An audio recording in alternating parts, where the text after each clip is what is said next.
Shabbat Shalom. Once again, I'll say Shabbat Shalom. For this is the day that Yah has made, and we shall rejoice and be glad in it. And we enter into his gates with thanksgiving and into his courts with praise, because it is he who has made us and not we ourselves. And we are his people and the sheep of his pasture. And we thank him and we praise him by saying Hallelujah. Hallelujah. Well, as always, let's bless our King before we pray. Baraku et Yahweh. Baraku et Yahweh HaMevarach. Baruch atah Yahweh HaMevarach le'elam vayed. Baruch atah Yahweh Eloheinu melech ha'olam. Asher b'kar b'nu makol hamayim v'natan lanu ha'torah. Baruch atah Yahweh notan ha'torah. That is to say, blessed be Yahweh. Blessed be Yahweh the Blessed One. Blessed are you, Yahweh the Blessed One, for all eternity. Blessed are you, Yahweh, our Elohim, King of the universe, who selected us from all the peoples and gave us your Torah.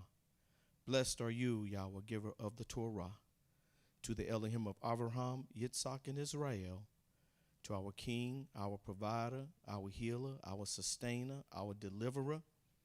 Master, do we come before you today once again on your Sabbath? We come before you with a bowed head and humble hearts, asking you, Master, to forgive us of our sins. Cleanse us of unrighteousness, O King, that our prayers be not hindered this morning. Hear our prayers, Master, when we call unto you. For you said, what nation hath an Elohim so great as Israel, that you hear them every time that we call upon you? So turn not a deaf ear to our cries this morning, O King, but lend ear to our supplications, Master. Let our words come before you, and let them pierce your ears, O King. Let the words of my mouth and the meditation of the heart of all that are assembled here today be acceptable in thy sight. For we are thy people, Master, and we are the sheep of thy pasture, and we hear thy voice and thy voice only. For we live by what thus saith Yah. Master, we ask that you will come in the midst today, O King, and that you will continue to have mercies upon us as you did this morning, that you woke us up and clothed us in our right mind. We thank you, Master, for life, health, and strength. We thank you for food, clothing, and shelter. We thank you for knowledge, wisdom, and understanding. Master, we know that your word says that the beginning of knowledge is the fear of you, but with all thy getting, get understanding also. So we ask, Master, that you would open up our minds, that your word may be sown on good ground, O King. We thank you, Master, for this day that you have made, and we shall rejoice and be glad in it. We thank you for all that are here and the families that are represented, O King. For you said that you made the world in 6 days, and on the seventh day you rested, and we shall also rest, and we shall have a solemn assembly. So we congregate together, Master, because out of fear, out of love, and out of obedience to thy word. Master, we thank you for our leadership of this house, that you will continue to strengthen their resolve, Master, and that you may give us and them the words, that they may sow them amongst your people, O King. For we know that we are Israel, and we thank you, O Master. We thank you for that you have taken us out of idolatry and you have shown us your truth. We thank you, Master, that for our children that you have kept all week long as they have traversed throughout this land, but you brought them home safely to us, Master, and we thank you for the healing in our bodies. Master, we ask that you would look upon those that are assembled with us online today, that you would count them in this assembly, Master, that the distance may have been too far or they may be ailing in their bodies. We ask that you would continue to lift them up, heal them, and make them strong, Master. We ask that you will build them up where they're torn down and strengthen them where they're weak, O King. As with us also, Master, we just thank you. We love you this day. Master, we ask that you will keep us until we can meet here again. This is our prayer. Amen.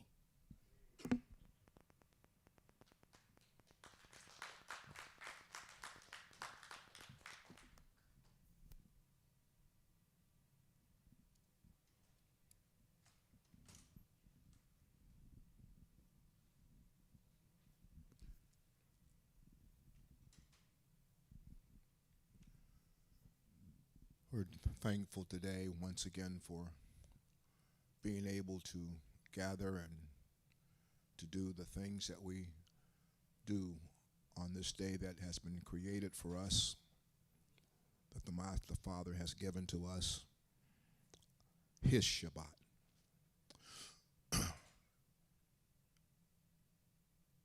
Following a commitment and a commandment that he's given us to congregate, have a convocation, it's a gathering. And those of you that are here today, at this point in time, honor that. We're going to read from chapter 6, Songs of Solomon. You can join me in reading. As we read this particular portion of writing, understanding that the Song of Solomon is a love song, it's a prose that culminates a lot of the history of Hebrew Israel and their exile and in their disarrayed position, Jerusalem.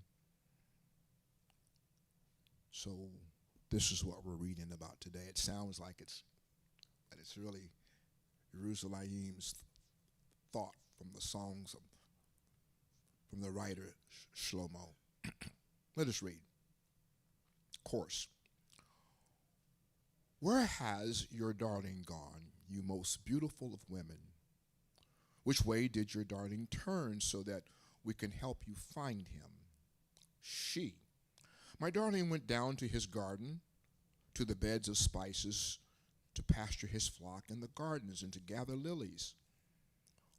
I belong to the man I love, and he belongs to me. He pastures his flock along the lilies. You are as beautiful as Tirzah, your love as Jerusalem, but formidably as an army marching under banners. Turn your eyes away from me because they overwhelm me. Your hair is like a flock of goats streaming down Gilead. Your teeth are like the flock of sheep. They have just come up from the being washed. Each of them is matched, and none of them is missing. Your cheeks are like pomegranates, split open behind the veil. There are 60 queens and 80 concubines, as well as young women beyond number. But my dove, my perfect one, is unique, her mother's only child, the darling of the one who bore her. The daughters see her and call her happy.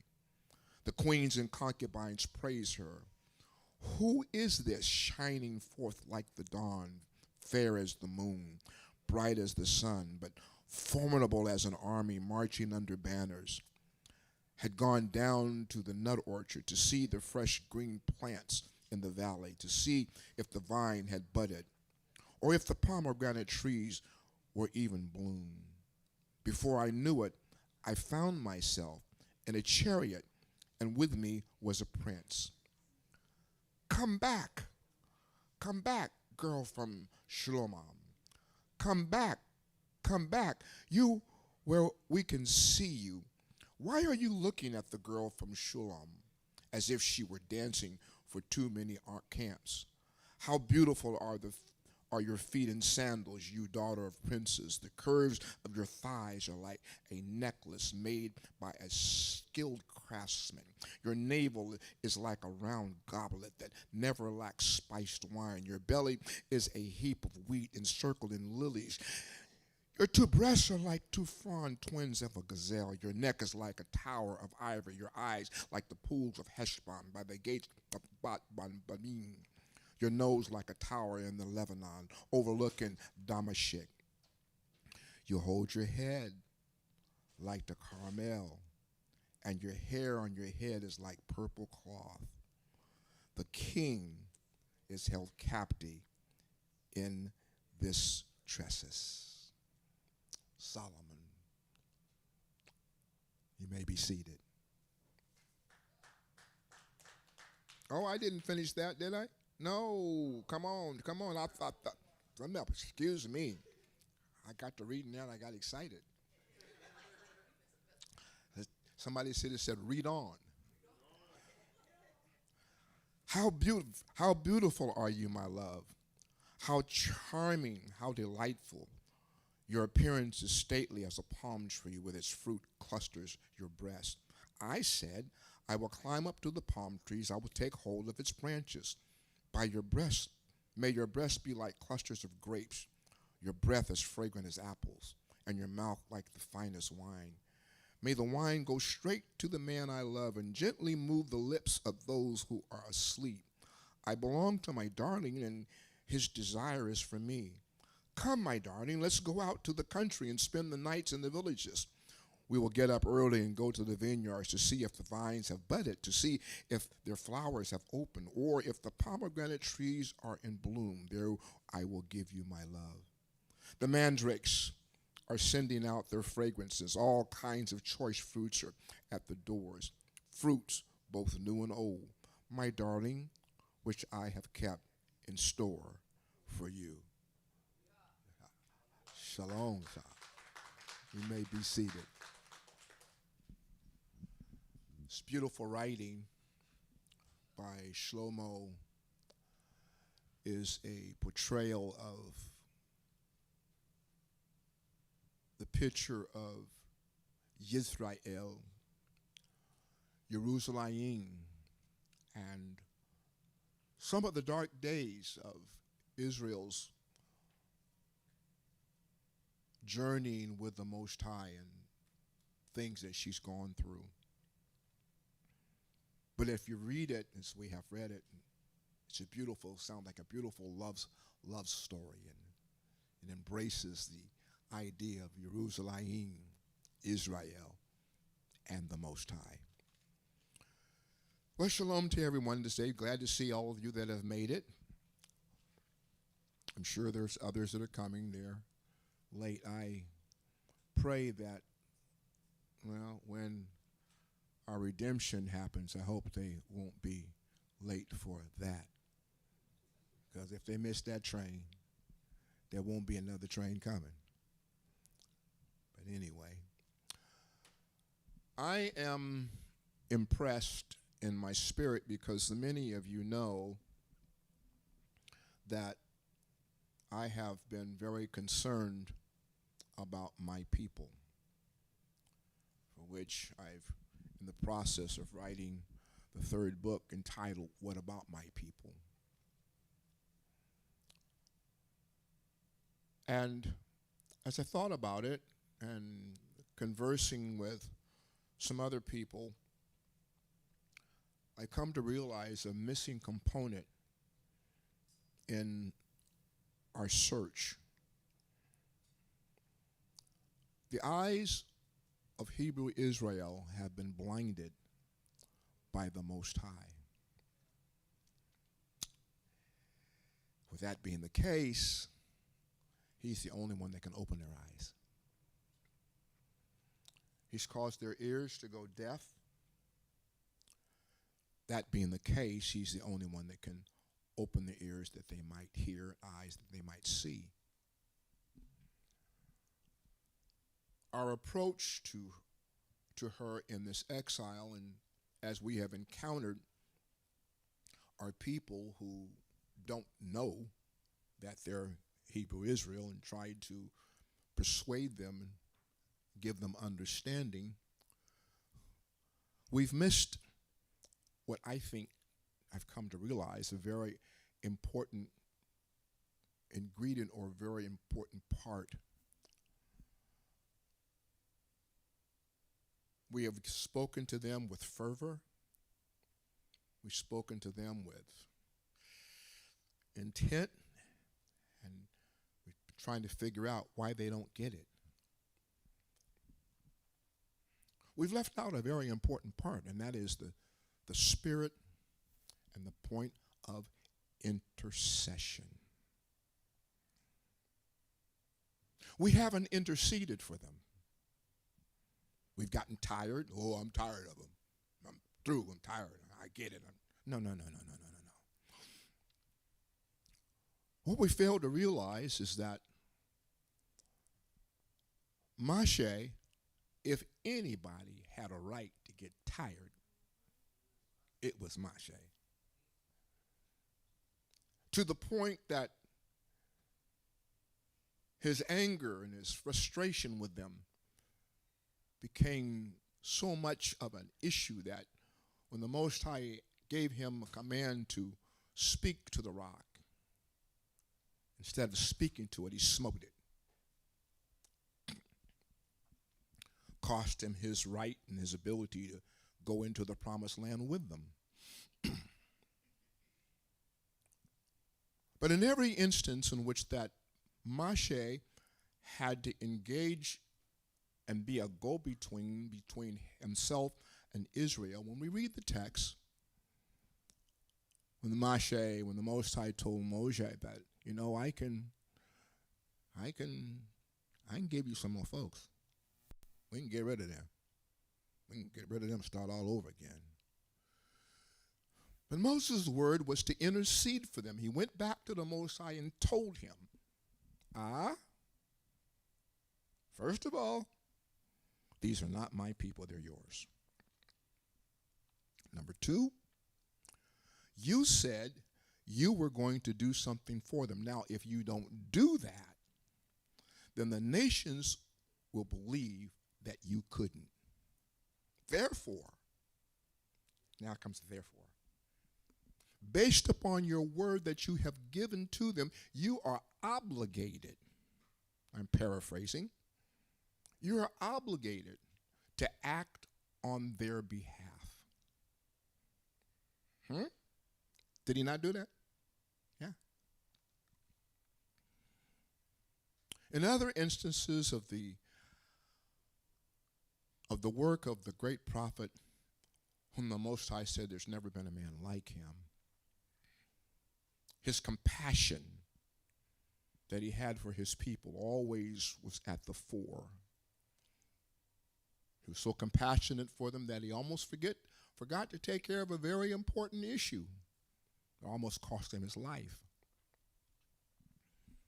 His wife, Zipporah, had to catch him and pull him aside and say, hey, you're out there taking care of Israel, but you have forgotten to do something that's about to take your life. You have 2 sons over here, and neither of them have been circumcised. You slow your roll, take care of the problem, or the Most High is going to take care of you. My point in this discussion is to say to us, we're engaging our people who do not know that they are our people.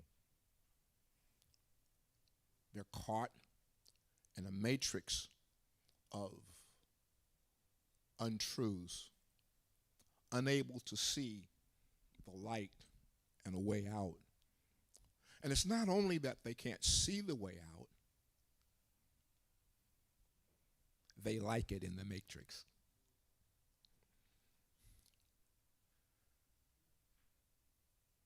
The Most High said to us, in the place that I am going to disperse you, 4 corners of the earth, the world, he said, it is in that place that you will look for me and you will find me. Realizing that we have come into the end of our captivity, there's a shift that we failed to realize. Our position in this exile, as our eyes have become open, and though we may be small in number, dynamite blows up big things.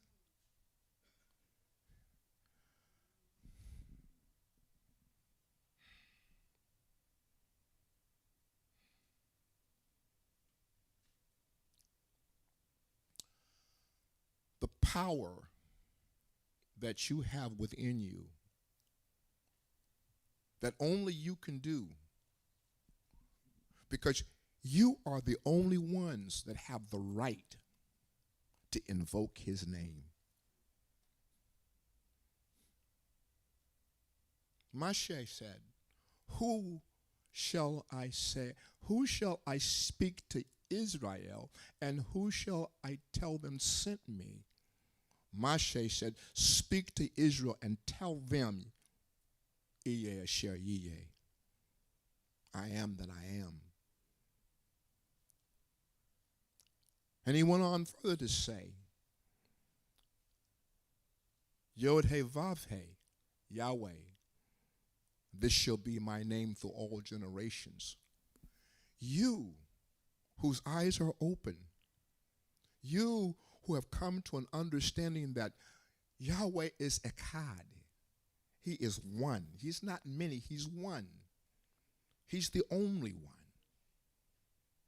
There is none that can be compared to him.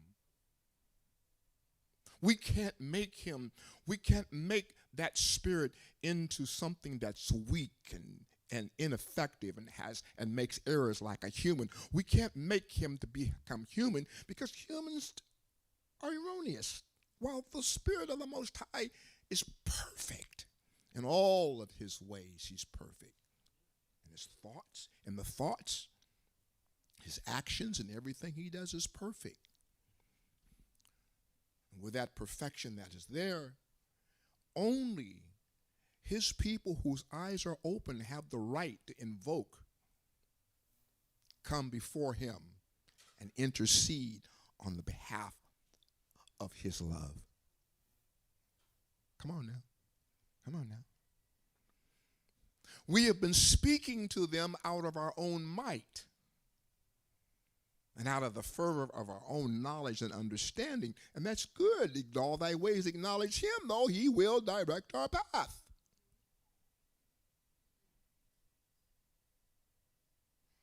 So I encourage you that when we're engaging those who don't know in the matrix and they give us their ear or their attention, as you talk to them,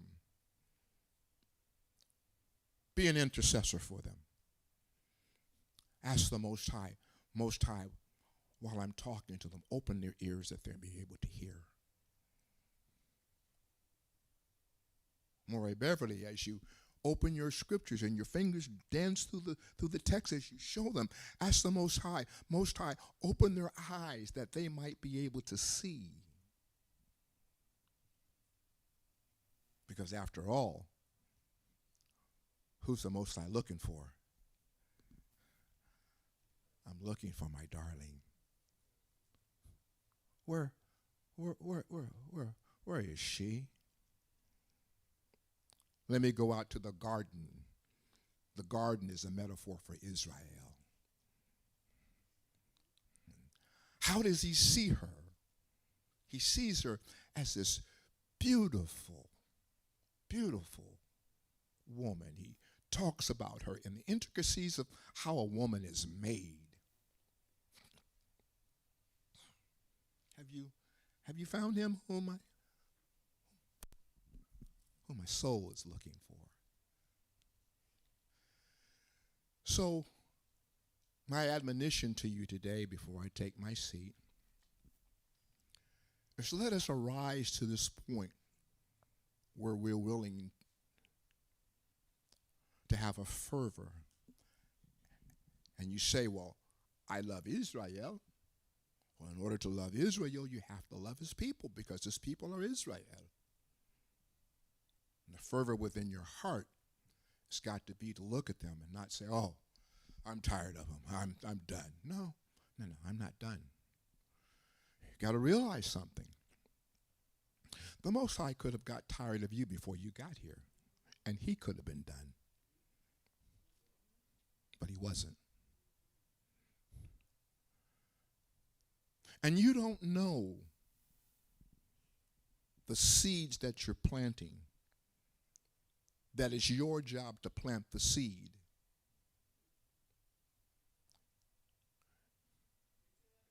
It's his job to bring it forth and allow it to be watered and grow and come forth. You and I,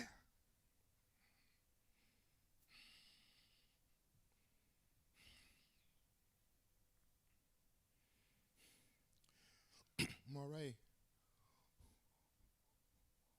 we might not see the fruit of our labors.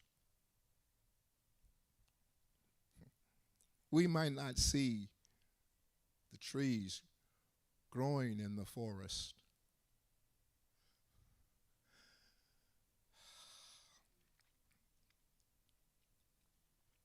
We don't know who we're touching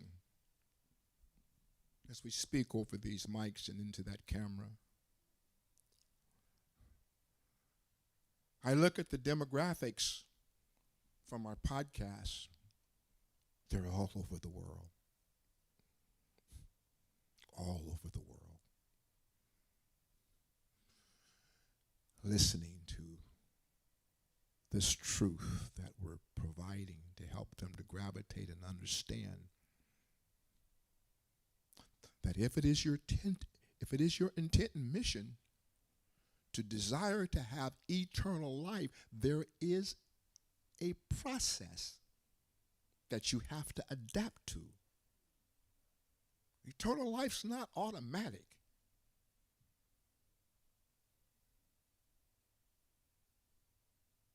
Eternal life is to those who know him. Not know of him, know him. There's a lot of people that know of him, but they don't know him.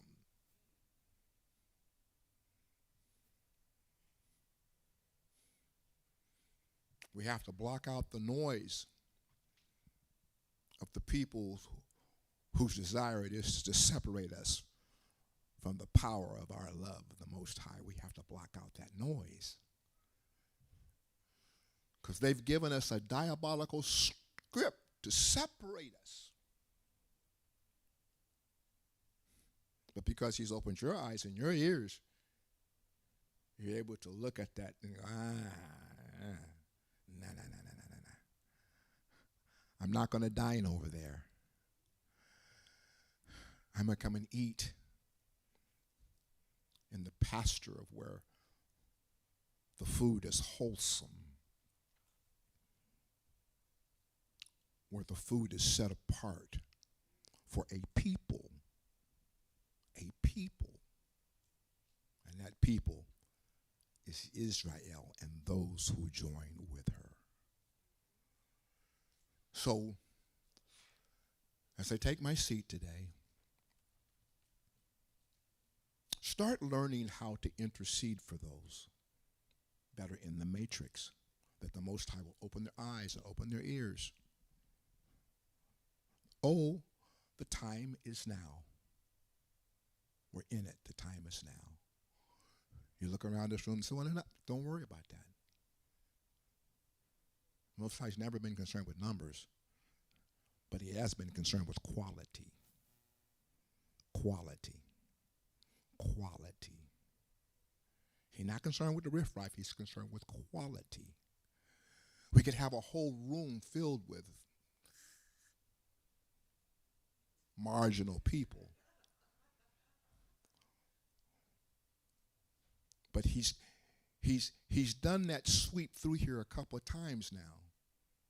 And he's cleaned the house and left only those that he could trust to be strong enough to be able to stand in the opposition of whatever there might be and speak his divine truth. That here, Yisrael, Yahweh, your El is Echad. Moray, Sean Appleton.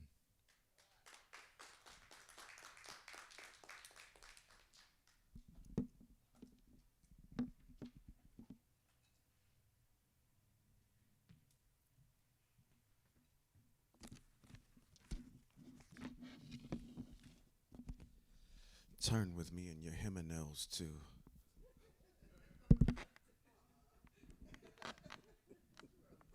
I was too early for this already. In the book of Shabbat Shalom to all of you today that are joining us here on this wonderful Shabbat. I thank the Most High for allowing me to be able to stand before you today on this Shabbat, to be able to acknowledge the Most High, Asher Ehyeh, who has created everything in how many days?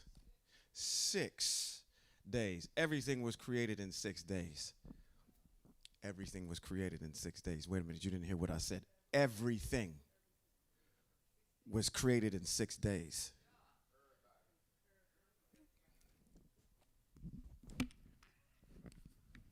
If everything was created in 6 days and the Most High didn't make anything after that, then you got to challenge. You know, your Moray just stood up here and says, when you know enough about the Most High's word, you can start challenging things that you're hearing and weigh it against that. So if everything was created in 6 days, then when was hell made?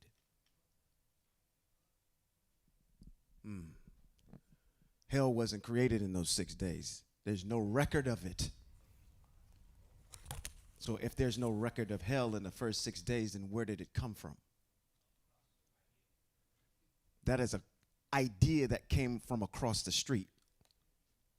You learn about Hades and all these different things that's germane to Greek theology, right? So we challenge all those things. So to the one that made everything in 6 days, the one that created a set-apart people, that has a set-apart land, that has a set-apart set of mitzvot for the oneness of the Most High, I thank him for allowing me to be here today. For those of you that are joining us by way of the stream, our digital family, for those of you that are sick in your body, who could not be here with us today, for those that are observing the mitzvot that would allow you to be here today. Those mitzvot are germane to what? Clean and unclean. For those of you that couldn't join because you're obeying a mitzvot.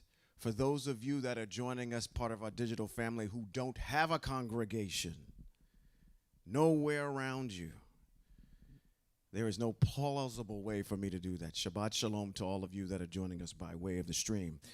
I told you last week I'm not going to stay on them. I'm just going to quote the text. Vayikra chapter number 23, which is Leviticus chapter number 23, says that what? On 6 days you are to congregate, or 6 days you're to work. On the seventh day, you're to congregate. It's a day of rest, right? It's a day of rest for everybody. So, for those of you, just read the text, okay? I'll let the Most High do the work. I'm going to get out of the way. So that's all I'm going to say. Sorry, you ain't going to get that out of me no more, okay? I'm done. That's between you and the Most High at this particular point. So Shabbat Shalom to all of you. To our descendants that are here and those that are not here with us today, Shabbat Shalom to all of you. Hopefully you'll be able to hear these teachings and hear something that will be able to stand on the shoulders of giants so you could see further, right?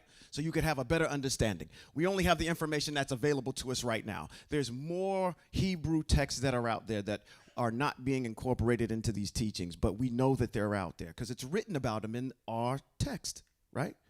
We don't have access to those books. So hopefully sometime in the future you gain those, or somehow they're found, or and if they're not, you'll be able to stand on what we've done. It sounds a little bit like what happened to our ancestors in the desert, right? They came out of where? Mitzrayim. Come on, I'm gonna wake y'all up today. Y'all gonna talk to me today. All right? That's what they came out of Mitzrayim. They came out of Egypt, right?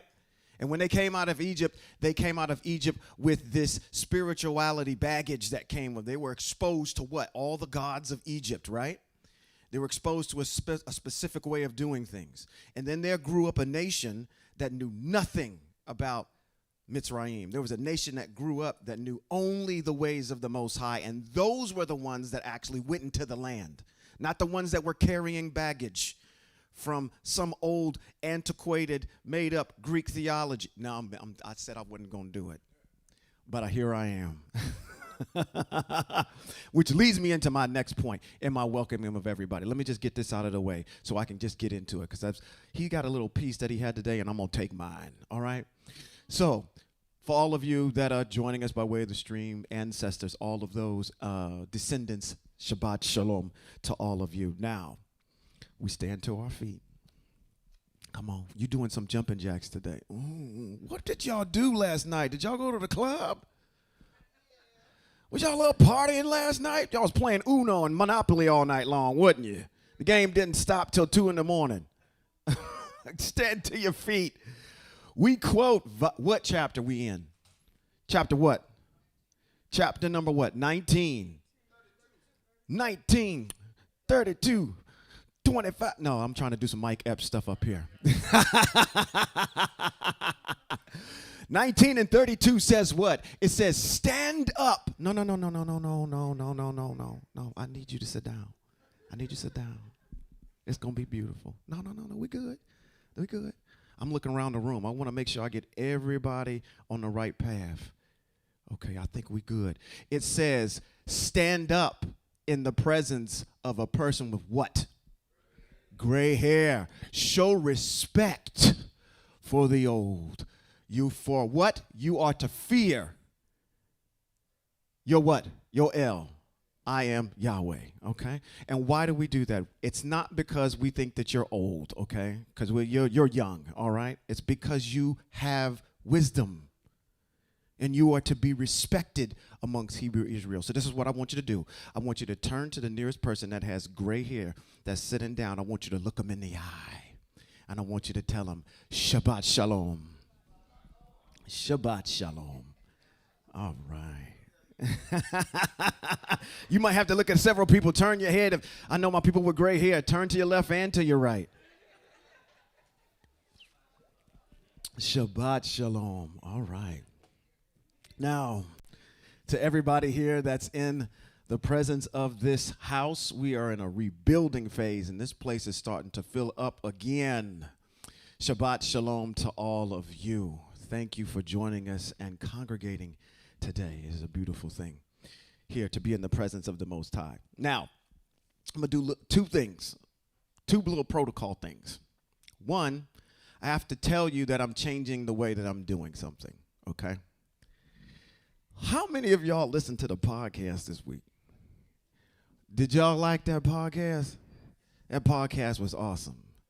I told the Morays that were there joining me on the podcast, I said, I got a yoke that was broken that day.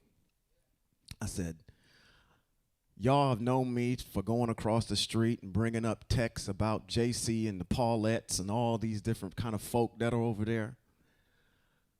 I had a yoke that was broken. It was something that was said in that podcast that really spoke to where I was, because I'm coming with fervor. And I'm saying to myself, when I even read the text from last week, when it says what?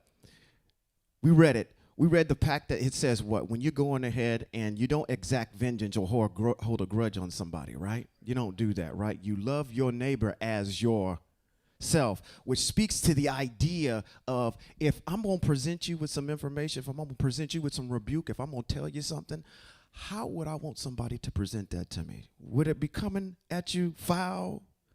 Would it be degrading? No, you want somebody to share the information or pull you to the side and talk. Come here, let me talk to you for a second, right? That's how you want the respect done, right? And I'm looking here and I'm saying, how in the world am I going to get our people if I'm coming at them with razor blades and lemon juice? Okay? I'm tearing what you know down, and that immediately puts you here with me. Now I got to defend him, right? So that's not where I want you. I want you in a place where the ground is pliable, where I can work with it. So I have to be able to, number one, be able to discern where you're at and edify that area. Would you not receive it better if I'm telling you who you actually are? I'm hearing about what you are, what you're telling me, but let me tell you the rest of the story. How many of y'all know about Paul Harvey? Y'all know about Paul Harvey. Paul Harvey and the rest of the story, right? Okay, let me tell you the rest of the story. Let me tell you a part of a set-apart kingdom. Did you know that the first half of that book you call the Old Testament is about you? Do you know that your ancestors are written here? Do you know that the Most High has those blessings that I talked about, that Abraham has? People talk about they are inheriting them. They're not. That's only to a set-apart group of people, okay? And you belong to that set-apart group of people. The Most High has a set-apart set of rules. He gives us rules on our diet. He gives us rules on how to interact with one another, all right? And this is a cultural thing that we learn in here. But we have to start edifying people on where they are instead of trying to go over there and tear it down. That's the Most High's job, to go down there and tear those stones down, okay? He'll get in there and start doing the work, okay? All you got to do is lead them to the Most High. Keep going back to the Most High. Who did all the work in the beginning? The Most High. The Most High is one, the only one. And we build it up from there, okay? We build them where they are, where they're deficient. Fill in the holes in the foundation. Not tear the roof down, and then the foundation goes with it, right? Okay, let's build them up. So I'm saying that to say, you probably won't be hearing me go across the street anymore, okay? I'm staying out of that area. You probably won't even see me pick this up anymore to go and talk about anything JC and the Paulettes come up with. But you know why? Because Hebrew Israel doesn't care. We don't care. We don't care what's going on in that church down the street. We don't care what's going on with them. We care about what the Most High said. Okay? We're going to get to a mitzvot today that's going to fortify that today too. Okay? We're going to have a good midrash like we always do. All right. Muy bien. Muy bien. Okay, that's Spanish for very good. We good?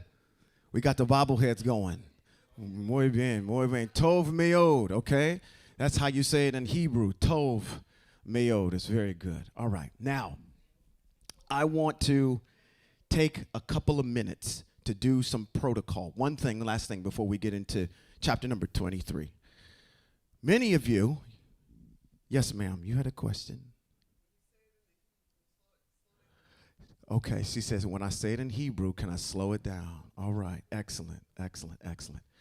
The Hebrew is tov, T-O-V, meod, M-E-O-D, meod, tov meod, which means very good.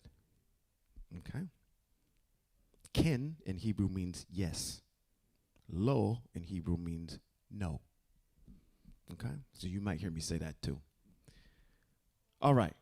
Tov meod? Tov meod. I like it. Tov meod. Okay. Many of you know that there's this thing that we have in here called this Hebrew calendar. How many of y'all know about that? Okay. Wow. The Most High blessed us so that the calendars actually came in a little early. Okay? So I have them. So those of you today that have already put out your shekels for them already, okay? Come see me because I have yours, all right? And those of you that have paid online, I'm talking to you, Sister Gail. I'm going to give you yours. I'm going to come give you yours, okay? So, but any of you that should know that if you're looking for the calendar, they are in stock now, okay? And you are able to get not only the hard copy, but also the digital one as well. On the website, it says that it was going to be available on the 12th for shipping in March. I'm going to start doing those earlier because they did come in earlier. So, okay, come see me afterwards if you are interested in the Hebrew calendar. Now, I want to show this to you again because this calendar is a solar calendar. It's the reason why I'm going to tell you the reason why that is, okay? A lot of people don't agree with the solar calendar. That's okay.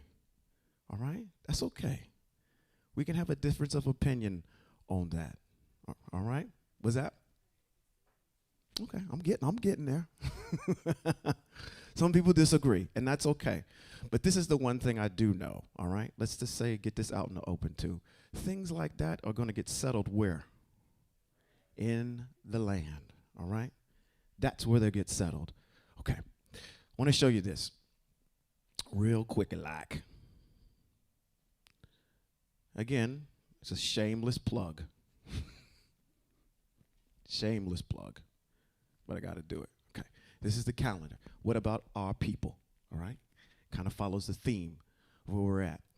Each one of the months has some type of scripture that talks about you and your connection to the Most High.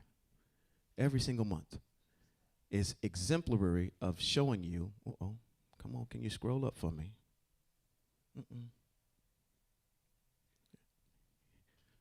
Oh, yeah. Let's turn it this way so that people can see. All right. Every single month has something that speaks about your folks, okay? Every single month. Even if you don't agree with the solar dates that are in there, you still can use it because it's still a calendar, all right? And each month, it's giving you something that you can use to exemplify your people and who they are and how much of a treasure they are to the Most High, okay? We're getting back to the oneness of the Most High. We're getting back to community. We're getting back to family when we talk about the Most High, right? Okay, so that's what we want to do. We want to continue to keep having those types of things interjected in here. We're always thinking about our people, all right? Good. Any questions? Comments? All right. That's the calendar. Well, let's get back into it.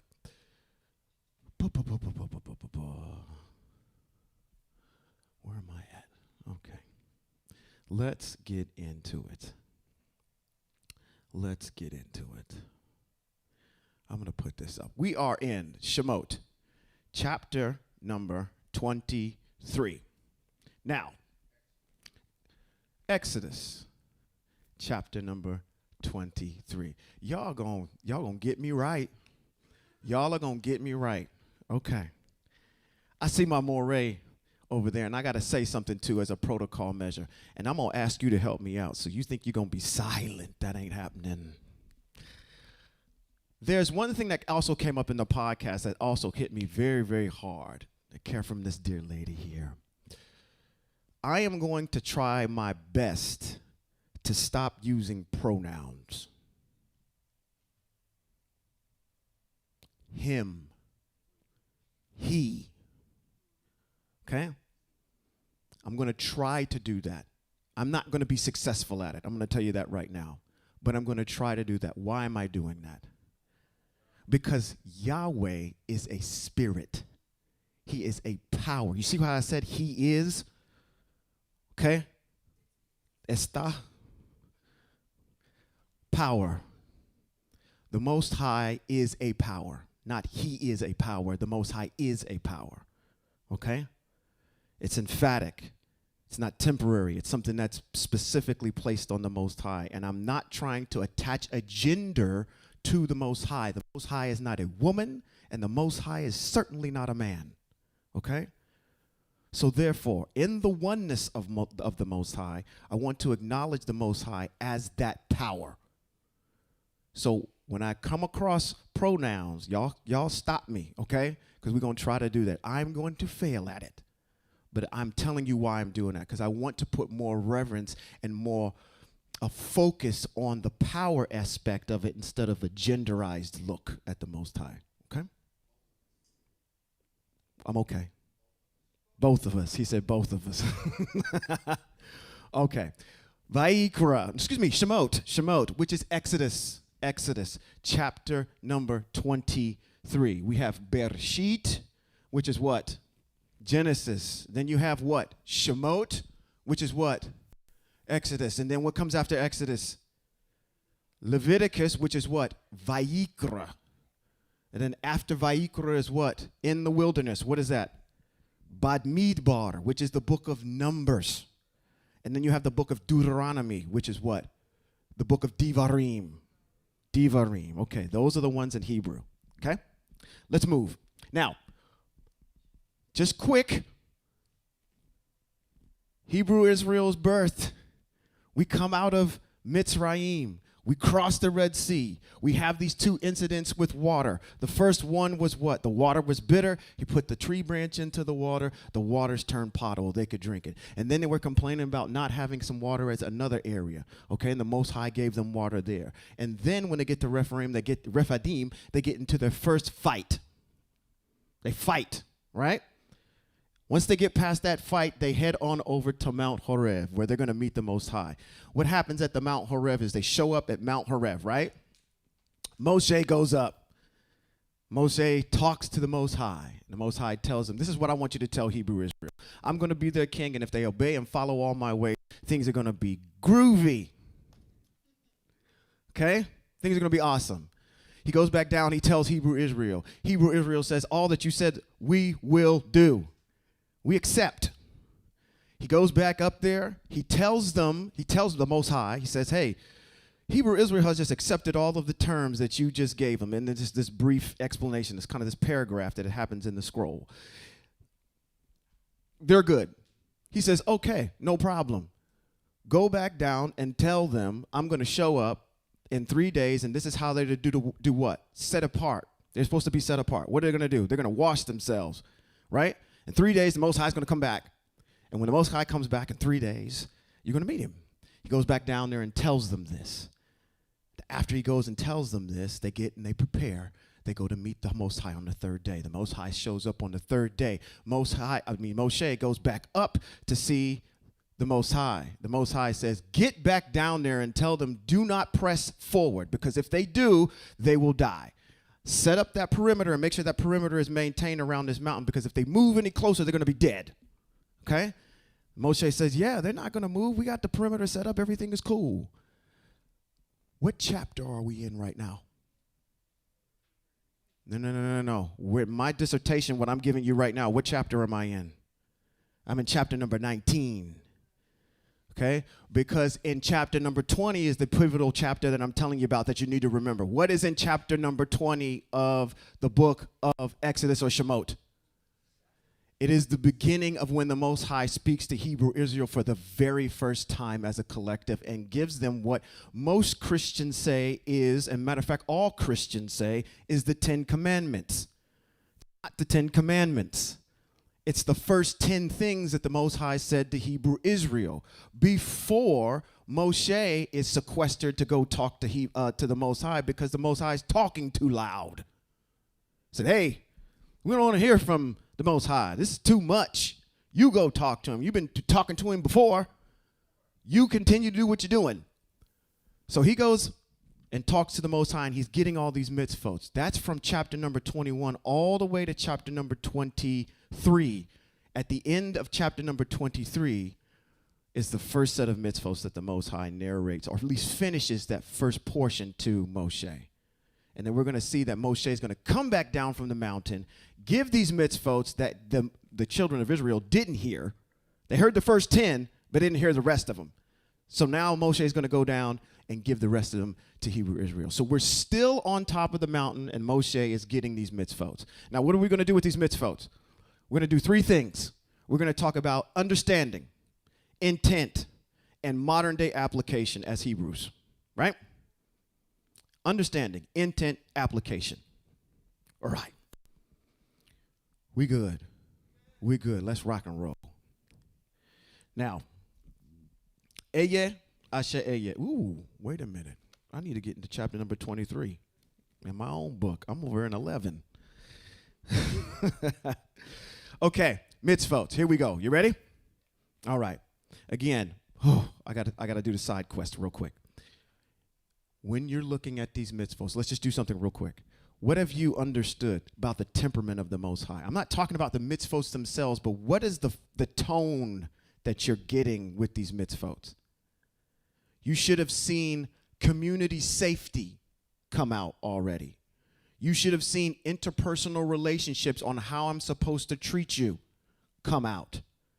You should have seen respect come out. You should have seen the oneness of the Most High come out. These are all concepts that run through the fiber of all these mitzvot, and they're sitting underneath there. That's what I'm talking about when I talk about intention. What is the intent of the mitzvot? You are not to have a sorcerer among you.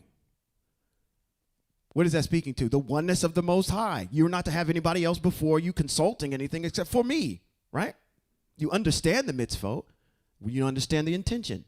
Now the application, right, comes into play. That's the way we're going to go. Let's go. You are not to repeat false rumors. Do not join hands with the wicked by offering purged testimony. Perjured. Say it for me. I'm messing it up. Perjured testimony. Do we understand it? It's quite simple. Do not repeat false rumors. Don't lie and make up stuff when you're giving your testimony on something. Somebody's asking you something, you are to be what? What is the intention?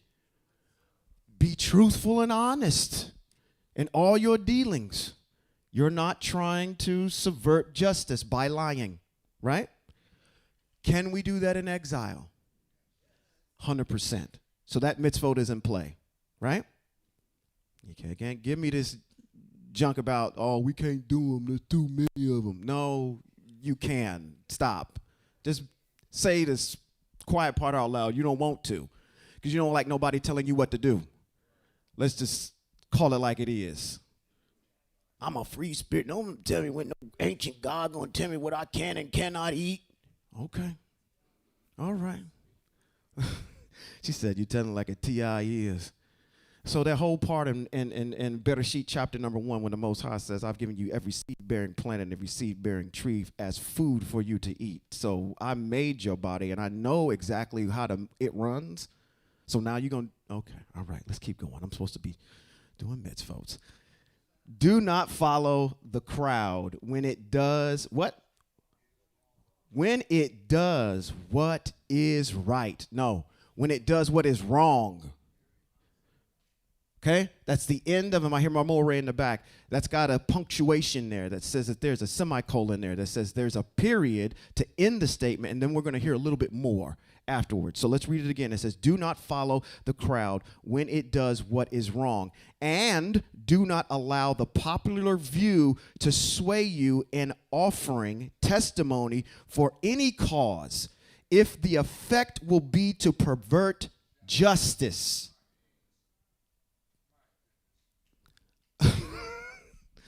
On the other hand, don't favor a person's lawsuit simply because he is poor. We don't show favoritism. What we stay true to is the law, is the mitzvot.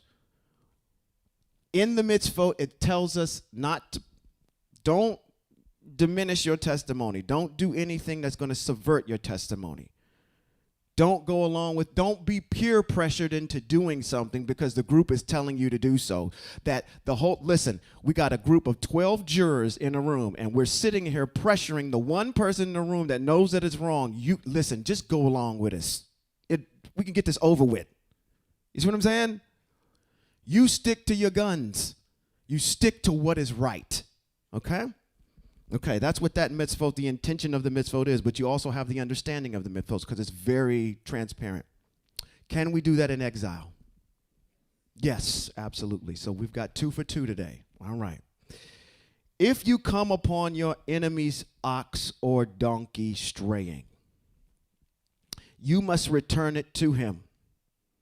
If you see the donkey which belongs to someone who hates you lying down helpless under its load, you are not to pass him by, but go and help him free it. Do we understand it? Oh, okay. Even though the person don't like you and you don't like them, you still don't hold a grudge enough against them where you don't help them out. Okay? Okay, we're still offering help amongst Hebrew Israel. Yes, ma'am. Mm-hmm. Stop. Where's that microphone at?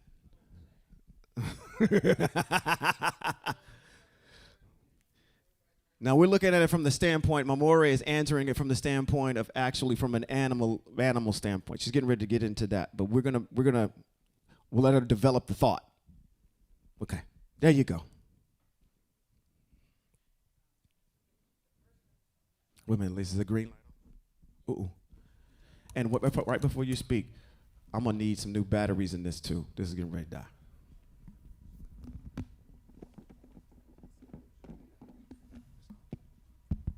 These are 2 AA's. Okay, sorry.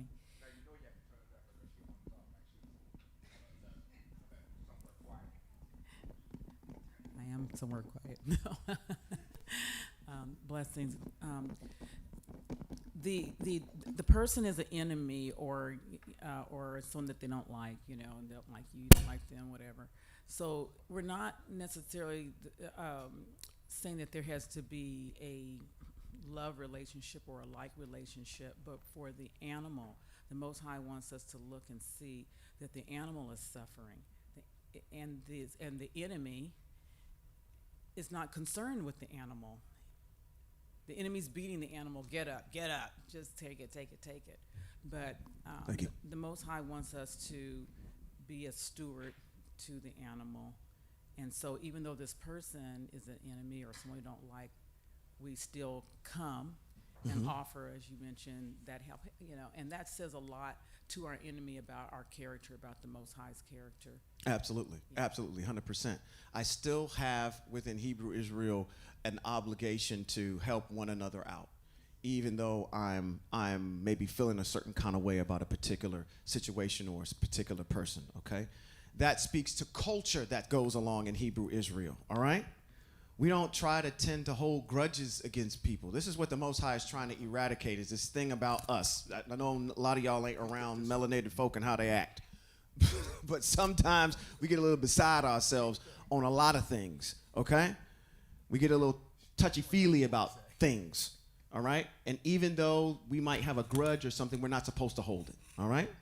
Underlying understanding there. Can we do that in exile? Yes, you can.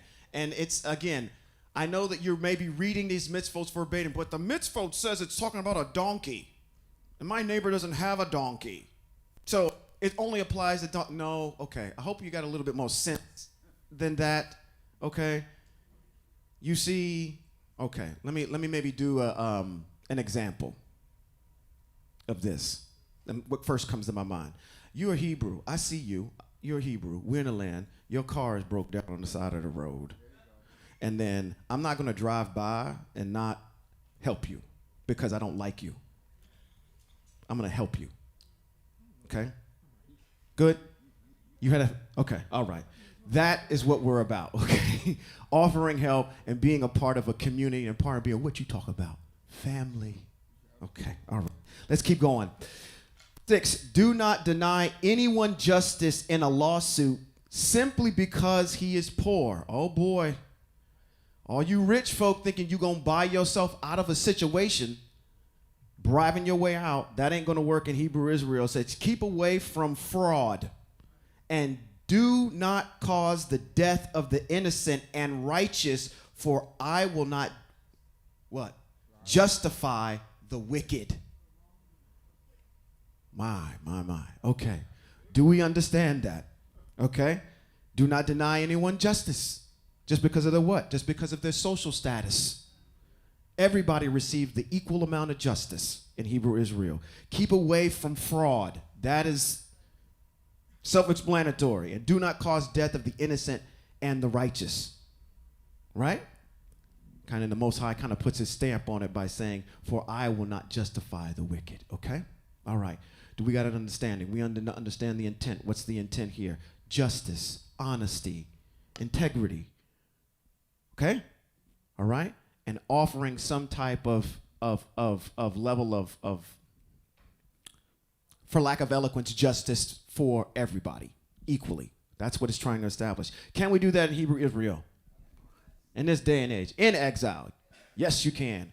Are we hitting on all cylinders today? I don't think there's a mitzvah we've run across yet that we say that we cannot do. And this is all about being a good person and having good integrity and morals that the mitzvahs establish for you. See, they have integrity written in them already. Okay? It's reinforcing that idea for you to do them. Let's keep moving. You are what? Not to receive a bribe. For a bribe blinds the clear-sighted and subverts the cause of the righteous. What are you doing? You're subverting justice. All right? You're doing something underhanded. All right? Trying to get over. Trying to scam. Trying to do other things that you shouldn't be doing. All right? Against your own fellow brethren. We are a community. I'm not going to scam you.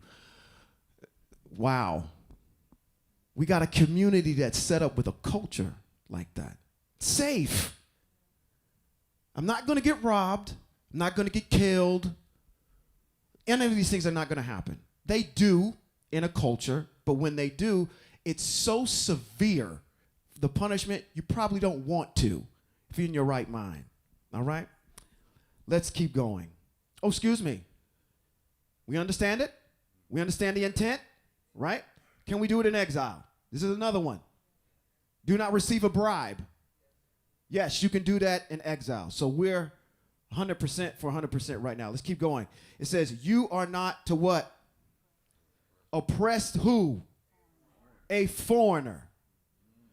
For what? You know how a foreigner feels since you were foreigners in the land of Mitzrayim. You were a foreigner at one time. So how dare you, when someone comes in the midst of you as a foreigner, you treat them poorly. Okay? Even with people that are not Hebrew Israel, you show respect. Okay? The intent. See, think about if our people instantiated these values with back into our community, what kind of jolt to the system that would be. Our community would look entirely different. It would be set apart. Like that community doesn't do that when they go over there. And you know why? We don't have to have the United States justice system litigate that into them because they do it on their own because they believe in the Most High. Their standard is much higher. Okay? I'm sorry, I'm pontificating. I get these little side quests. I gotta take them when they come up. Can we do that in exile? First of all, do we understand it? Yes. Do we understand the intent? Okay, good. Can we do this in exile? Absolutely. So we have no excuse for those of you. Okay. Let's move on. You know where I was getting ready to go. For how many years? 5, 7, 18, 6. Okay, 6 years. You are to do what? Sow your land with seed and gather in its harvest. But what? In the 7th year, you are to what? Let it rest and lie fallow, so that the poor among your people, can eat, and, oh man, and what they leave. The wild animals in the courtside can eat. Do the same with your vineyard and olive grove. Okay? So, understanding. Do we understand the mitzvot? For 6 years, we're going to let okay, now, let me be specific on this one, because I need to get a little bit more specific. It says where? For 6 years, you are to sow your land. Okay? Now, I'm going to say there's a practice in exile, and there's what this mitzvah is specifically saying. Where am I at? I'm in exile. I'm going to say this mitzvah is speaking specifically when we're in the land. Okay? Because every 7 years, there's a mitzvah that talks about every 7 years we're supposed to have what? The Shemote years, the year of rest. For the what? The land. Where is the land? Back over there. So it's not here.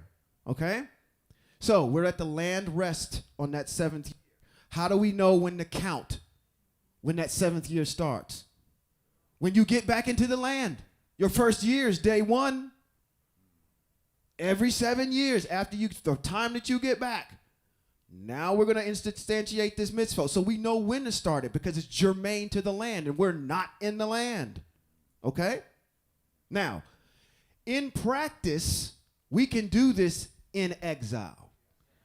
At your property, like at mine, I have a fruit tree that's in the front. There's a mitzvot that talks about how you're supposed to, even horticulture is built within the mitzvot, that says you are supposed to let that tree germinate for X amount of years. I think 5 years or so. And then like on that 6th year, you're allowed to eat from it.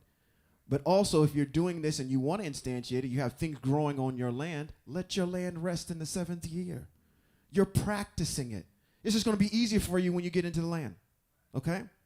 So, in essence, you can do this mitzvot in exile. So the answer would be yes and no, because specifically, it has to be done in the land. Specifically. But it can be practiced almost darn near identically in exile. Am I good with my mores on that one? You guys adding anything? And I'm looking at my horticulturist back in the back. You good? Okay, good. Okay, excellent. Yes.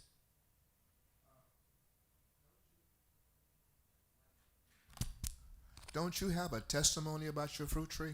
Don't I have a testimony about my fruit tree? No, just the fact that no. Tell me my testimony. Well, did you not say that when you practiced the mitzvot, your tree when it brought forth an abundance? It did. It was. Thank you. So when we bought our house in 2020, thank you. That's why I got a wife. You don't know half the stuff you're talking about. You can't remember nothing. 2020 is when we bought our house. We moved in, and that same year we planted a fruit tree that was in our front yard. It was a pear tree. We wanted an apple tree because of apple twins, but it just didn't work out that way. But we got a pear tree. And I think in the 5th year, it was funny because all those years leading up to that, like in the 1st year, the 2nd year, the 3rd, and the 4th year, it yielded like this minimal amount. But then like that 5th year, when it followed the mitzvah, the tree just blew up, had everything coming out of it. The pears are big as softballs when you get them. So at the end of the day, yes. And looking and observing the mitzvah, I can see the mitzvah see, this is what we was talking about last night. Is that, can I take a side quest? Okay, side quest. What did I say? The Most High made everything in how many days? 6 days. And at the end of every day, he said it was what? Good. He said it was tov. What does good mean? What does that mean? It was good. It's good. It's flawless. It's without defect. Okay? So everything that the Most High made in every 6 days was flawless, and it didn't have any defect. That means to say that whatever laws that the Most High assigned to whatever he put to it, it carried it out in specificity, without fail. You don't believe me. Where does the sun rise? In the east. And it sets in the west. Every single day. Without fail. It gives off heat and light every single day on how it's supposed to, in its season that it's supposed to happen in. Every single time. It is good because it follows the commands that the Most High gave it to operate in. It doesn't change anything about itself. It doesn't change its gender. It doesn't do anything except do what the Most High told it to do. The grass does the same thing. The trees do the same thing. The animals are instinctive. They'll do the same thing every single time. It's only when you get to the 6th day and when you get to man that man was created and man was good, because man at that time did everything that the Most High told him to do. It wasn't until when the man broke the covenant with the Most High, when he broke that commandment, now we got a problem. Okay? So, the Most High is establishing this particular idea for us, that things are good, right? Okay? Absolutely. We good? We good. Okay, that was a side quest. I just had to take you there real quick, okay? All right. Y'all want to get back into this? Let's get back into this. All right. It says, for 6 days, you are to work. This issue keeps coming up. Did we not hear this before in the what? The 4th command? The 4th command? My Moray taught me this week in this podcast that the reason Hebrew Israel is in exile right now is because they broke the 1st commandment. Do you realize when we got off on the 1st commandment, the Most High wasn't having it? And what is the 1st command? Well, y'all don't read. Let's go get it. Go to 20. Let's go to 20. Just go a couple chapters back. Go to 20. The reason you're sitting right now is because of number 1. Then, who? Eye Asher Eye said, not JC, nobody else said all these words. Nobody else said them but the Most High. Nobody else said them but the Most High. Nobody, okay. Christianity, nobody said them but the Most High. I am Yahweh. Eya Asher Eye. Your El. Who's he talking to? Israel. He ain't talking to everybody. He's talking to Israel. It says, your El, who brought you out of the land of where? Mitzrayim, out of the abode of slavery. You are what? To have no other gods or Els before me. Is that what y'all did? That's exactly what y'all did. Y'all started breaking these mitzvahs from the day one. Okay? You don't even remember. Matter of fact, you go up and go across the street. You know, you got friends that are across the street. Just ask them. It's like, do you realize that you were? Okay, never mind. Never mind. Let's get back into it. 23. Yeah, we're going to do 23. I thought 23, I'm going to try to string these chapters together, but that's not going to happen. We're going to be just doing one chapter a week, so I need to stop putting 2 up there. All right? Verse 12. For 6 days you are to work, but on the 7th day you are to rest, so that what? Your ox and donkey can rest, that your slave girl's son and the foreigner be renewed. Okay, explain it to me. Do you understand it? For 6 days you are to what? Work. And the 7th day you are to rest. Is that unclear to anyone? Okay, so it says it here again. What's the intent? Renewal. Resting. Okay. I'm going to ask you something. I'm going to ask you. You smiling today. Too much. I'm going to ask you something. I want to be physically fit. I'm looking in the mirror, and I don't like what I see. I want to be physically fit. Carrying a little bit too much jub on the stomach. Muffin top is getting out of control. Okay? What am I going to do? Tell me what I'm going to do. What you say? I'm going to what? I'm going to work out some more. What else am I going to do? Stop eating so much. Check what I'm eating. Okay? What else? Exercise. What else am I going to do? So I'm hearing exercise, fitness, food, nutrition. Don't eat late in the day. What else? Fast. Okay? They're still dealing with this issue of food. You're dealing with food regulation right now. You guys keep circling the wagon with this issue about food. Okay? When you eat, how much you eat, what to restrain from. Okay?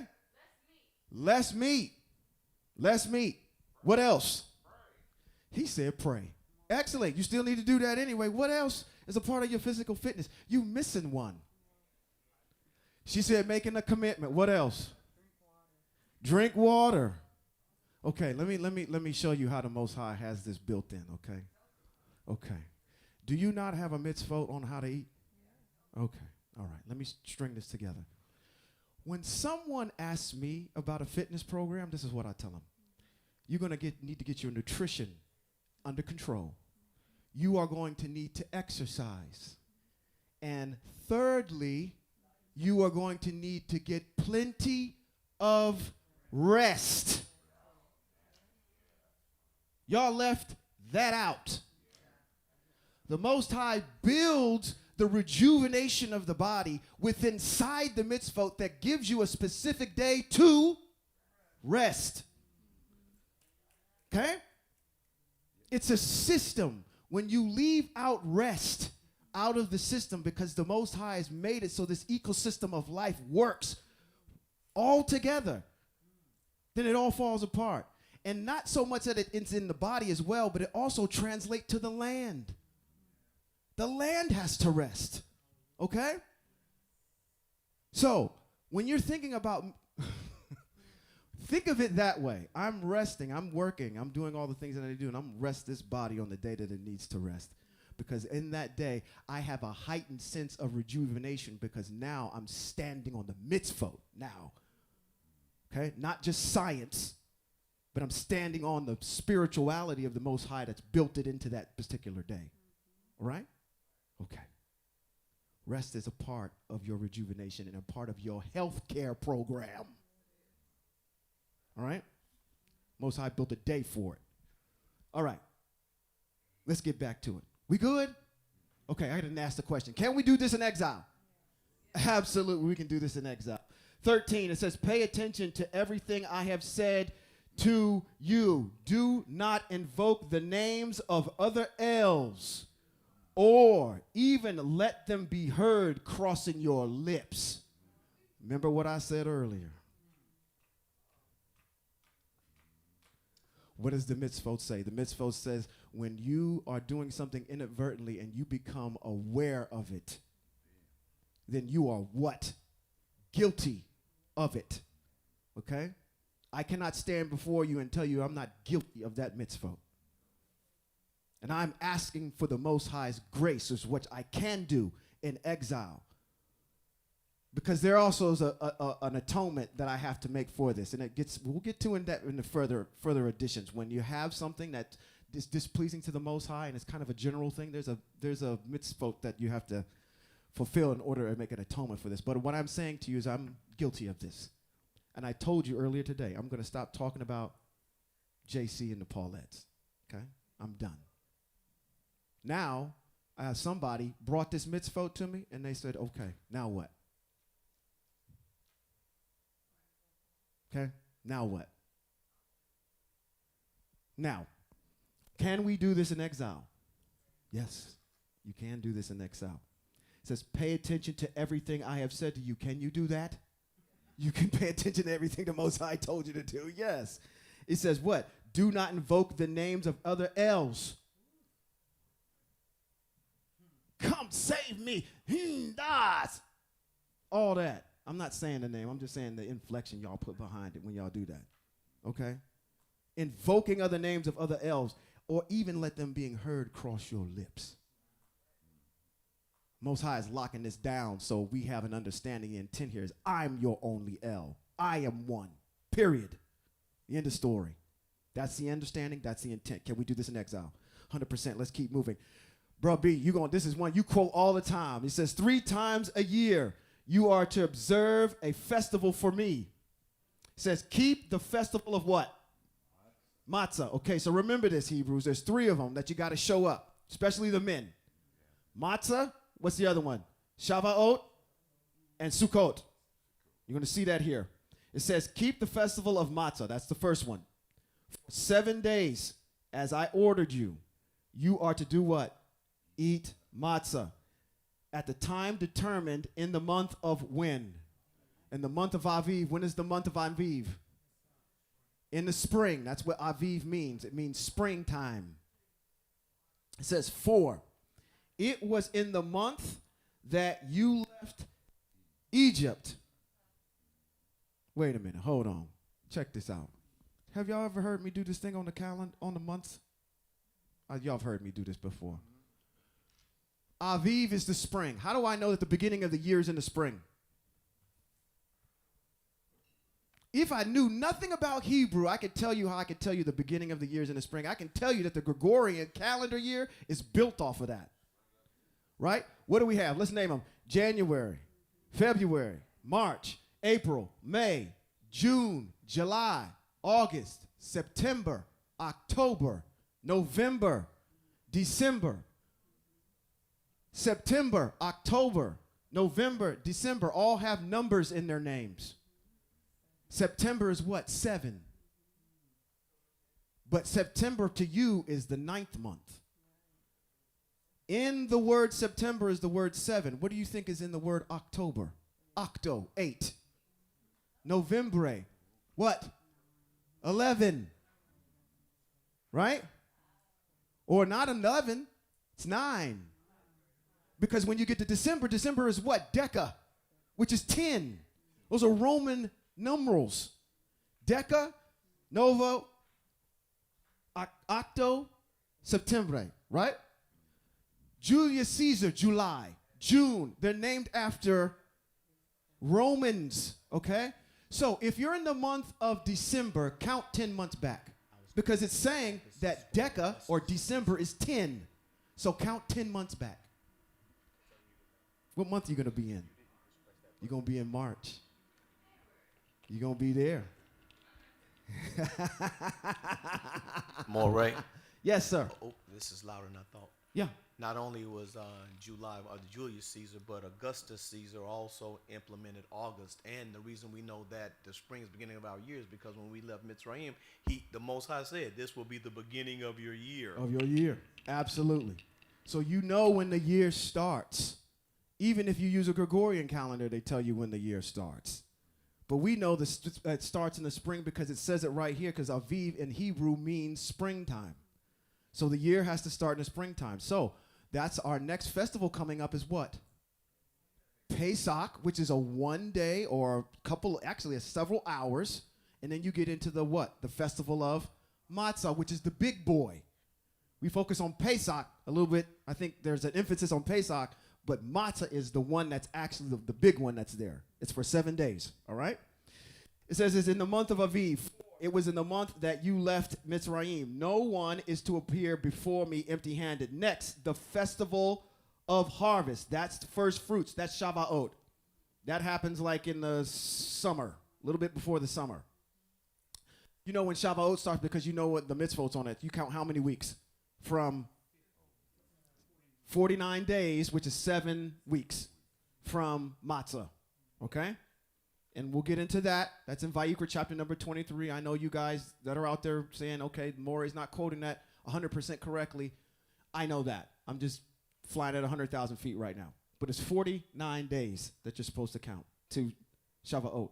The first fruits of your efforts sowing in the field. And last, the festival of what? Ingathering. The festival of ingathering is Sukkot. It's like a festival of booth. It says at the end of the year, when you gather in from your fields the results of your efforts, 3 times a year your who? Men. Your men are to appear before whom? Yahweh. Where is that? In Yerushalayim, in the land. Uh-oh, I'm giving my thunder away. Oh, I'm giving my thunder away to a whole bunch. Uh-oh. No, you're not getting one. I'm sorry. In the land. That's where the Most High is, right? That's where you're supposed to appear. 3 times a year, all your men are to appear before who? Eye Asher Eye. All right. We don't do that, right? So we're not actually practicing that one here in Exile. You could. You could go back and practice, but this is when Hebrew Israel is assembled back into the land and Hebrew Israel is intact, okay?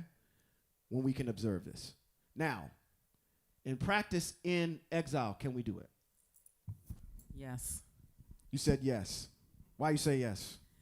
Because it's important that the men still gather, because it's first of all for a dedication, rededicating themselves before the Most High, and also for that men can have a conversation of leadership and male bonding and privacy away from everyone that they're responsible for, whether that's their wives, their children, their community.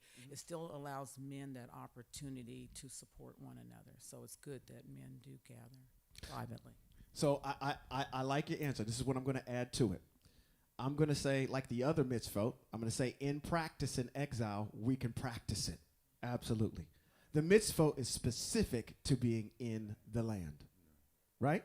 So it's specific for the land, but we can definitely practice it in exile, okay? And it will be a mode of practicing, all right? Because there's certain things on those particular, and this is the other reason, on those specific days, if you're doing it in specificity and technically, those are offerings that have to be brought on those days too. Every single day. For Sukkot, there's one that's for every single day, and it outlines what you're supposed to bring to the Kohanim, to the elements that are in the tabernacle that are not there, okay? So, great answer. Let's keep going. It says, you are not to offer blood of my sacrifice with leavened bread, nor is the fat of my festival to remain all night until morning. You are not to offer the blood of my sacrifice with leavened bread. So this is getting into mitzvot that are going to come up later on. They're going to speak about what you have to do on those individual festival days. Okay? All right? So keep this one in your back pocket. This is kind of an overarching one, but the detail is going to come later. Okay? So I'm going to say we understand that one. The intent here is for you to do what's in the, you're asking the question. What's that? Why is that only men and not women? Who wants to answer that? Go ahead. Well, the Most High has set a natural order in place. And that's something that Moray Sean was talking about earlier.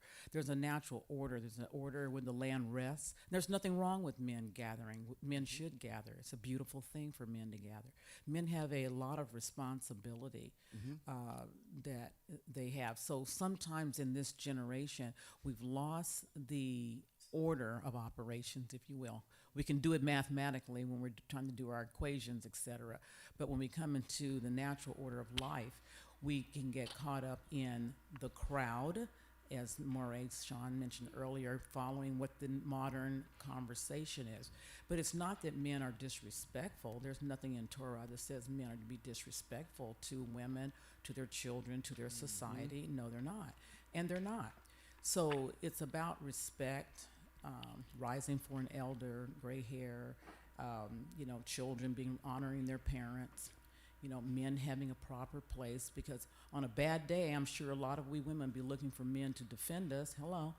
But on a peaceful day, it's like we want to insult them. We can't insult them. We have to respect the order that the Most High put in place, and it's a good thing. Moray, Yeah, go ahead.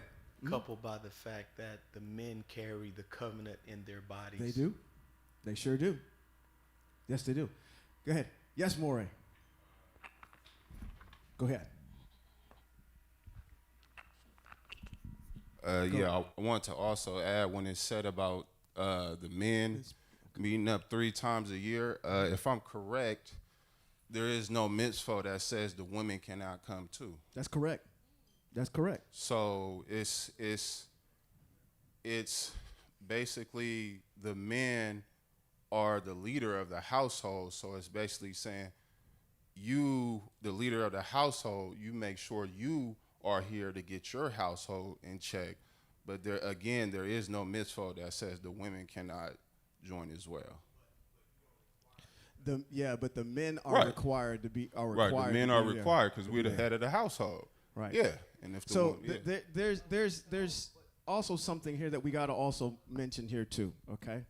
Because I think that when we read text sometimes, we look at it from maybe this might look a little misogynistic, like men are and women are less than.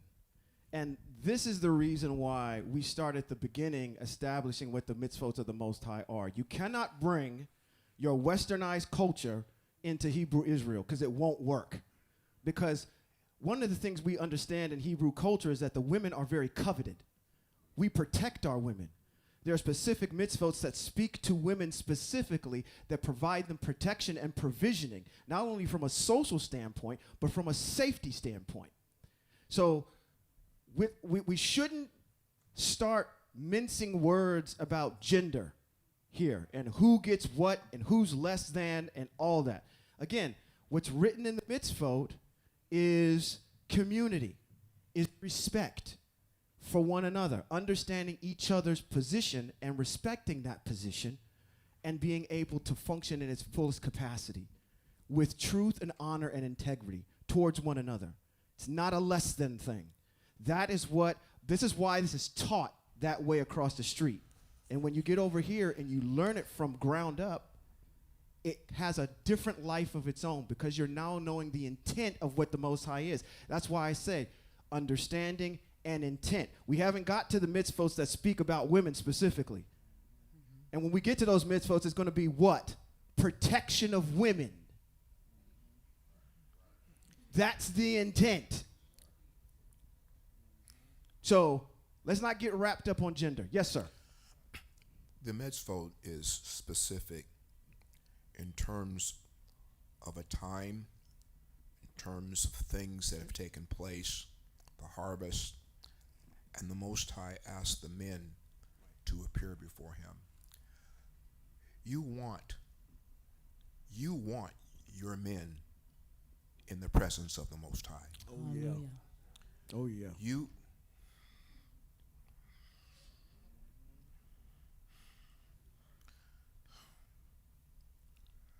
Yes, we do. You want the divine presence over the head of your house that's leading you. You want the head of your house, that man, to have the fervor that comes from being in the presence of the absolute all-existent one. Because his job is to lead, his live job is to teach you so that you can teach the children. That teaching comes from the head of the house to the wife down to the children. That's the process. It doesn't go the other way around. So the Most High is specific in saying to us 3 times a year, I want to meet with you men. And not only do I want to meet with you, I want you to bring me an offering. Bring me something. Bring me something that's worth something. You see, the thing that got Cain in trouble and he lost his position before the Most High is because he brought the Most High the wrong offering. And what we don't want to do as men, we don't want to bring the Most High the wrong offering. And you know what else I don't want to do? I don't want to piss him off. You know what else I want to have? I want to know every day that I live, I want to know that I have his fervor. I want to know that I have his presence. I want to know that I can talk to him and he's going to talk to me, and he has not turned a deaf ear because I have neglected something that was important to him. For whatever is important to the Most High must be important to the men of Israel. Excellent. Excellent. Thank you, sir. What was you going to say, honey?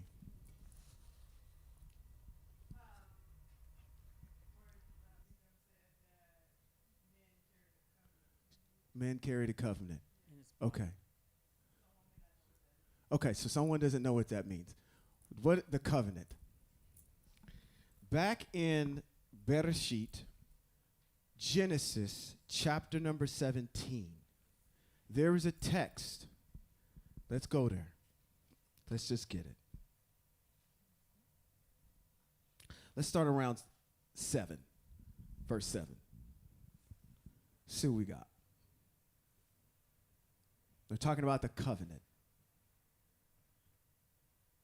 Here's what it says in Genesis chapter number 17, verse 7. I am establishing, who is I? The Most High. Who is he talking to? Does anybody know who he's talking to already? Avram. Okay. He says, I am establishing my covenant between me and you, along with your descendants after you, generation after generation, as a what? Everlasting covenant. To be for you and your descendants after you. I will give your descendants after you the land. What do we always say? Land, mitzvot, right? Set apart people, Most High. Right in here, it says, what? I will give you and your descendants after you the land in which you are now foreigners, all of the land of the Canaan, as a permanent possession, I will be their El. Yahweh said to who? Abraham, as for you, you are to keep my covenant, you and your generation after you, and you and your generation after generation, after you, generation after generation. Here is my covenant. Okay, here we go. Here's my covenant, which you are to keep between me and you, along with your descendants after you. Every male among you is to be circumcised.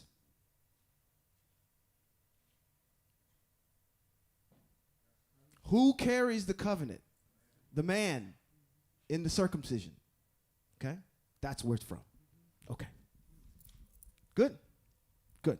Yeah, that's where it is. So that's where the covenant is. All right? It's Bereshit chapter number 17. Let's get back over into Shemote and take you all the way out of here, and I'll let you get out of here. A little bit early today, because I usually keep you about 2 hours. What's the question? You good? Okay, y'all can't be sitting there being like, you're squirming in your seat. Come on. Well, Moray Sean. Yes, ma'am. I'm cutting it short. You want me to keep going? Wait a minute. Okay, let's keep going. Let's go back. He said, keep going. Well, in the circumcision, Circumcision what? Let's keep going. Where you go back? So what does it say here? We're going to go back to 17.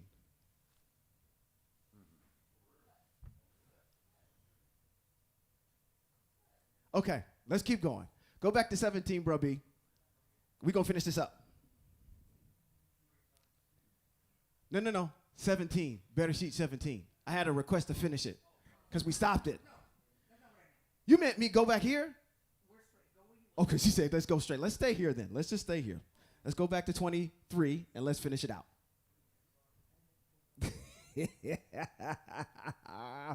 I love y'all Hebrews. Y'all are on it. I love it. 23.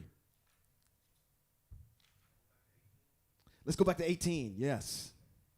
Let's go back to 18. It says, what does it say? You are not to offer the blood of my sacrifice with leavened bread, nor is the fat of my festival to remain all night until morning.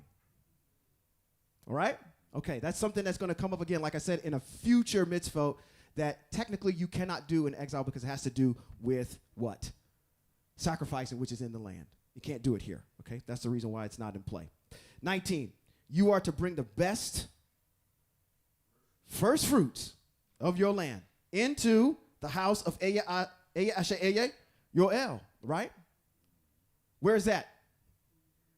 In the land. Are you in the land? No. Okay. Can you do this mitzvah? No. You can bring your best of your first fruits, yes, for an offering or a donation into the house. You can symbolize it that way. But in specificity, no, because this is germane to the land, if you're talking about specifically the mitzvah. Okay? All right. Let's keep moving. Now, this one I have no idea. I think this is something we're going to have to deal with when we get into the land, which is this one right here. I don't know how to interpret this one. All I can do on this one is read it, which simply says, you what? You are not to boil a young animal in its mother's milk.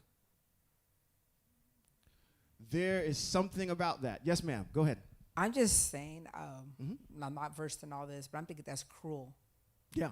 The Speaking mother to was cruelty. made to nurture that young one, and I just think it's cruel that not only did you kill it, but you had the nerve to put it in the milk that was supposed to nourish that animal. I like that. So I just like think that. that's a whole thing of referencing life and some dignity for I like that. for life that Yeah. was given. Yeah, I like that. Let's go with that. I mean, if that's the intent, then that's a good intention on that particular one, is being honorable to animals as well and not being cruel. Yes, ma'am. Yeah.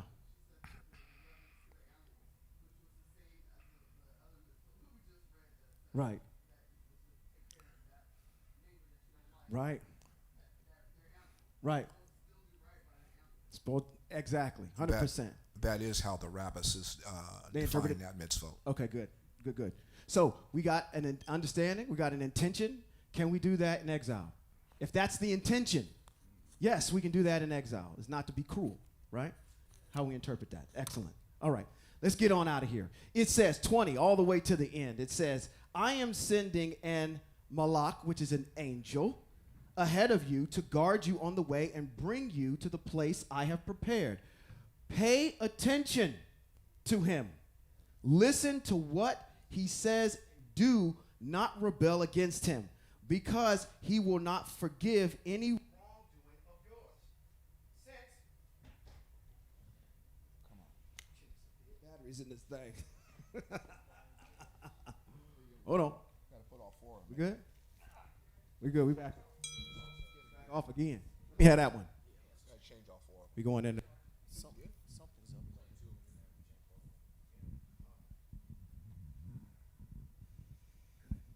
Thank you, sir. All right. Okay. I'm going to try not to speak so loud in this one. It says, again, I'm sending the angel ahead of you to guard you on the way and bring you to the place what I've prepared. Pay attention to him. Listen to what he says and do not rebel against him, because he will not forgive any wrongdoing of yours, since my name resides in him. But if you listen to what he says and do everything I tell you, then I will be an enemy to your enemies and a foe to your foes. When my angel goes ahead of you and brings you to the Emori, the Hitti, the Pizari, the Canaanite, the Hivi, and the Uvisi. Where are all of them? In the land. So basically he's saying, when I bring you to the land and it's still occupied by these folks, it says, I will make an end of them.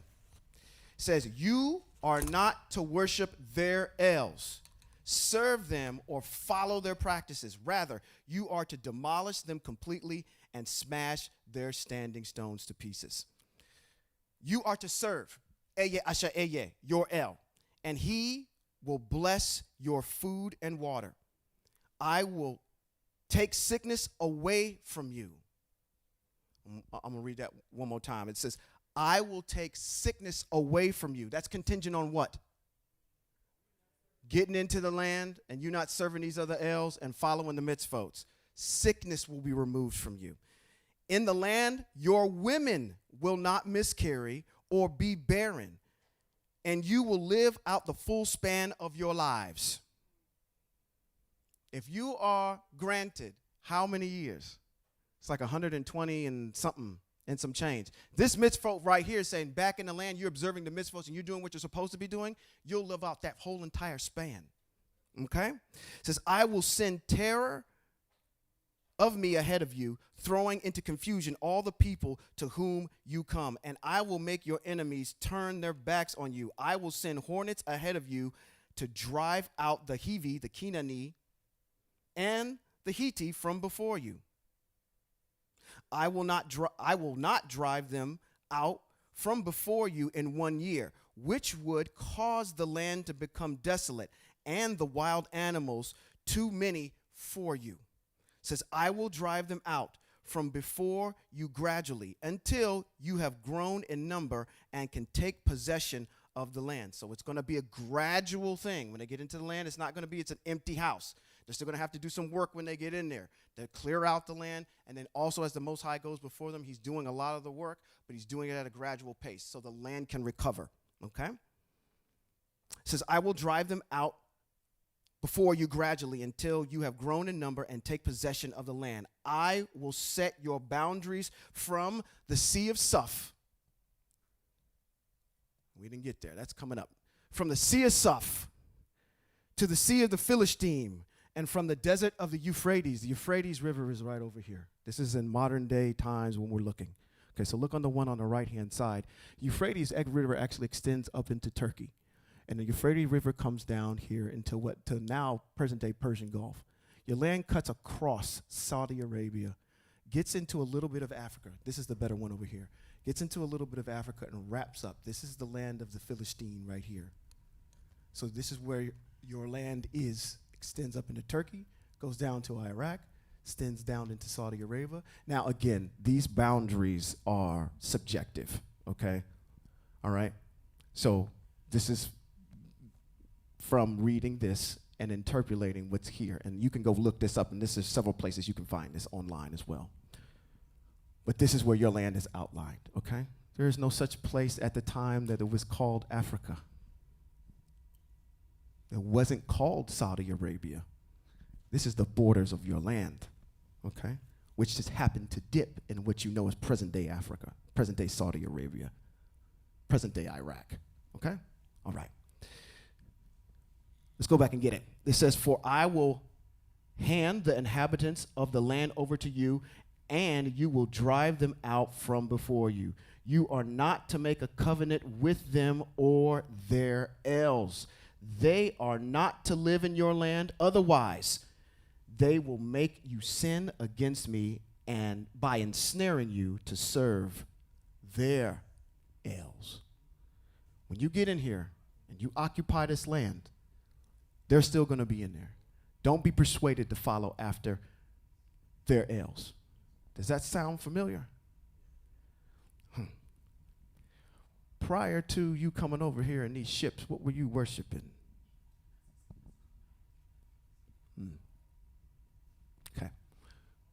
Y'all think y'all history started at them boats. Actually started way before that. Okay? Okay?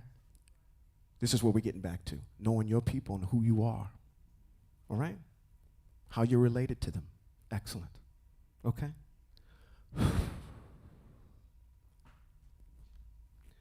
The captain has turned off the fasten seatbelt sign, and we are safely parked at the gate.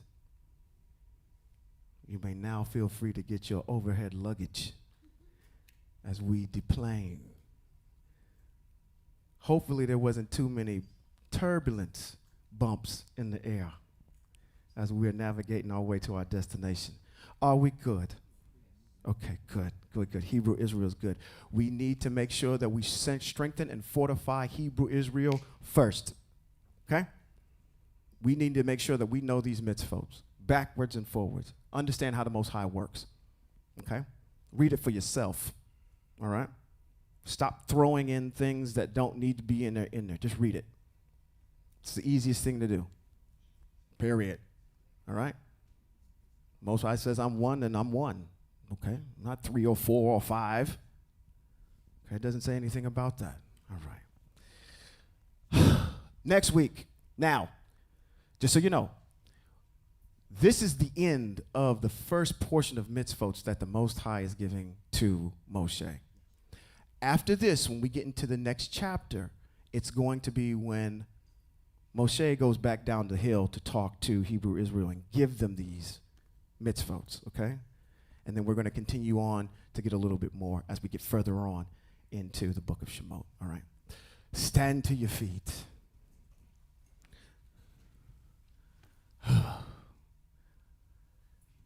Let me bless you on the way out the door.